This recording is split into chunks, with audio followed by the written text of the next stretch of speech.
Babe, tara sa kwarto. Babe, anong gagawin natin sa kwarto? Babe, dito na lang tayo. Mainit kasi dun eh. Kaya nga, di mas painitin pa natin. Babe, ano ka ba naman? Ikaw talaga, alam mo, ang naughty mo. Alam mo, ang laki ng respeto ko sa'yo eh.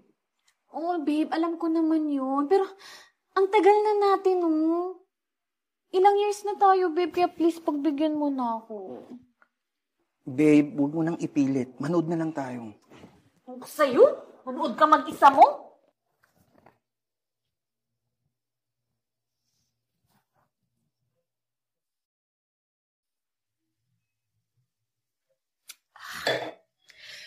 Ay, nako talaga. Nakakainis pa din. Alam mo ba, friend, si Mike? Inaaya ko laging magsaya kami sa kama pero lagi akong tinatanggihan. Ha? Ikaw? Sa ganda mong yan, friend, ikaw talaga nag-aaya magsaya sa kama? Ang weird naman nun. Yun na nga eh. Maganda naman ako, diba? Yeah. Sexy! Fresh pa. Tsaka, malakas naman din yung appeal ko pero hindi ko talaga alam bakit wala siyang gana sa akin.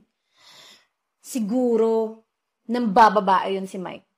Ako, friend, babae talaga. Ang nega naman neto. Ah, basta!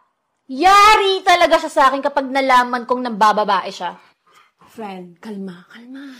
Kalmahan mo lang. Tsaka, mahirap yung hinala mo, ah. Di ka pa naman sigurado, eh. Basta. Ganito na lang. Friend favor naman ako. Pabantay naman ako kay Mike. Gusto ko lang makasigurado. Sige, akong bahala. Salamat. The best ka talaga. Ikaw pa? Inom na lang tayo. Cheers.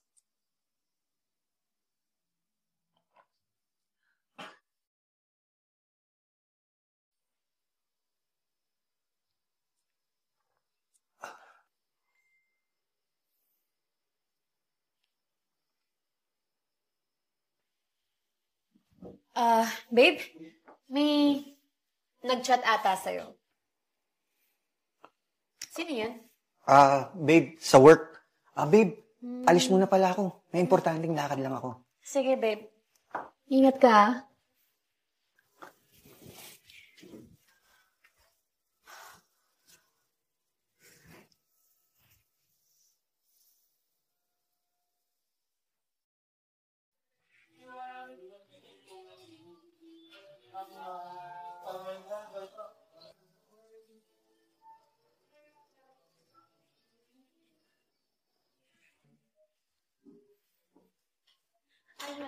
Hello? Sorry, late ako. Dinaanan ko pa kasi yung girlfriend mo. Hindi, okay lang. May gusto ka ba? Do you want some drinks? Sige, order ka. Libre ko. No, it's fine. Busog pa kasi ako eh. Hindi naman siguro tayo magtatagal dito, no? Oo, hindi tayo magtatagal dito. Judy, maraming salamat talaga. Hindi mo lang alam kung gaano ako kasaya ngayon. Sana maging successful yung plan natin. Naku, Michael, walang problema. Sigurado ako na magiging successful to. Hay, kayo? Anong ibig sabihin nito? Anong pinaplano nyo, ha?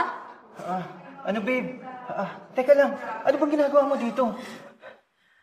Teka lang, babe. Minahong ka. No! Paano ko kakalma?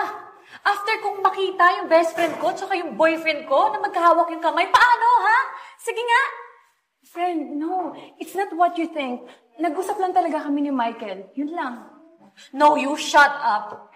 Judy of all people, ikaw yung pinagkatiwalaan ko, pero how could you lie to me and betray me? Talaga ba, Hailey? Sa tingin mo kaya kitang lukuhin? Damn, girl. Makinig ka muna kasi para alam mo yung rason kung bakit kami nag-usap ni Michael. Friend, hindi kita kayang lukuhin. At alam ko na hindi ka gagaguhin ni Michael. Sigurado ako doon. At alam ko kung gaano siya kaseryoso sa'yo. So please, listen to us. Yes, babe. Hey, please lang, kumalma ka. Sige, explain niyo sa akin. Paliwanag niyo. Friend, nag-usap kami ni Michael because we're planning to surprise you para sa wedding proposal niyo that was supposed to be a surprise. Kung hindi mo lang pinairal yung pagka-overthinker mo. Friend, you have to trust your partner. Lalo na pag hindi ka naman niya binibigyan ng rason para paghinalaan siya. Sorry. Sorry, nagduda ako. Sorry, tatamang hinala ako. Please, sorry talaga. So ano, babe? Pwede na ba akong sumingit? Since nalaman mo na rin naman yung surprise.